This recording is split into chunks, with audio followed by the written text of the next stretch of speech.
Welcome to class and happy new year.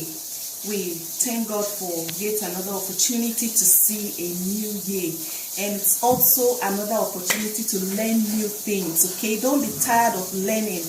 Engage yourself in productive works. Learn how to explore new opportunities. Put into practice whatever you learn. Okay, that is how you can affect your brand and also promote your brand positively in 2025. In today's class, I'm going to teach you how to make the cupcake bouquet. It may look very ordinary, but of course, this is one unique way of presenting your cupcakes to your client instead of using the regular box packaging. Okay, especially now that we are in the season of showing and love to one another. All right. So basically, for this project, you don't need so much. You will need your cupcakes, then you will need the materials to form the structure. First, we are going to form the structure before we go into the cakes. Now, this is all you need.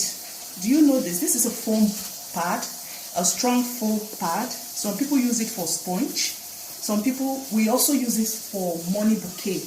Okay? It's very easy to get. You can get it from from furniture makers. You go to them, they can give you this, or you can buy it in the market. And this is a foam board, just normal foam board. All right. Okay. If you don't have a foam board, you can buy a cake separator. It serves the same purpose.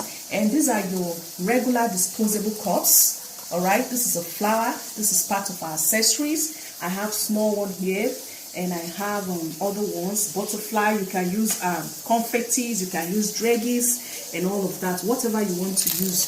Okay, these are part of what we're going to be decorating with. Just your normal butterfly sticker, and then you will need nozzle one end nozzle or the big star nozzle for the rosette effect, and you need piping bags, and then you need a wrap of your choice. All right. You also need ribbon of your preferred choice of color, and then you will also need the candle gun. All right. So these are all you need for this project.